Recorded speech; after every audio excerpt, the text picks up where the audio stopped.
ನೀವು ಈ ರೀತಿ ಮಾಡೋದ್ರಿಂದ ನಿಮ್ಮ ಮನೇಲಿರೋ ನಾಯಿಗೆ ಟಿಕ್ಸ್ ಆ್ಯಂಡ್ ಫ್ಲೀಸ್ ಕಂಪ್ಲೀಟಾಗಿ ಹೋಗುತ್ತೆ ಅಂದರೆ ನೀವು ನಂಬ್ತೀರಾ? ಅದಕ್ಕೂ ಮುಂಚೆ ನಮ್ಮ ಇನ್ಸ್ಟಾಗ್ರಾಮ್ ಮತ್ತು ನಮ್ಮ ಯೂಟ್ಯೂಬ್ ಚಾನಲ್ನ ಸಬ್ಸ್ಕ್ರೈಬ್ ಮತ್ತು ಫಾಲೋ ಮಾಡೋದು ಮಾತ್ರ ಮರಿಬೇಡಿ. ಇಂಗ್ರೀಡಿಯೆಂಟ್ಸ್ ಇಲ್ಲೇ ಕೊಟ್ಟಿರ್ತೀನಿ, ಇದನ್ನು ಸ್ಕ್ರೀನ್ಶಾಟ್ ಬೇಕಾದ್ರೂ ತೊಗೋಬೋದು. ಮೊದಲಿಗೆ ಬೇವಿನ ಸೊಪ್ಪೆಲ್ಲ ತಂದಿರೋದನ್ನೆಲ್ಲ ನೀಟಾಗಿ ಬಿಡಿಸ್ಕೊಂಡು ಈ ರೀತಿ ಜಾರ್ ಒಳಗಡೆ ಹಾಕ್ಕೊಳ್ಬೇಕು.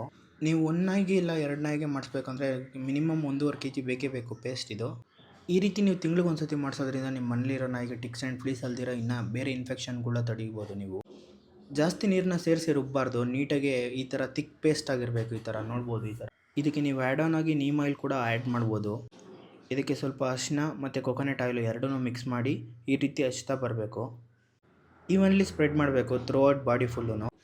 ಇದನ್ನು 1 hour ಡ್ರೈ ಆಗಕ್ಕೆ ಬಿಡಬೇಕು. ನೀವು ನೀಟಾಗಿ ರೂಟ್ಸ್ಗೆಲ್ಲ ಹೋಗೋ ಥರ ಹಚ್ಬಿಟ್ಟು ಈ ಥರ ಬಿಟ್ಬಿಡಿ. ಈ ಥರ ಮಾಡೋದ್ರಿಂದ ನಿಮಗೆ ಸ್ಪಾಟ್ ಆನ್ ಅದು ಇದು ಅಂತ ಖರ್ಚು ಕೂಡ ಉಳಿಯುತ್ತೆ. ಯಾವುದೇ ಸೋಪು ಮತ್ತು ಶಾಂಪೂ ಇಲ್ದಂಗೆ ಈ ರೀತಿ ಕಂಪ್ಲೀಟಾಗಿ ವಾಶ್ ಮಾಡಿ, ಖಂಡಿತ ರಿಸಲ್ಟ್ ಸಿಕ್ಕೇ ಸಿಗುತ್ತೆ. Thanks for watching.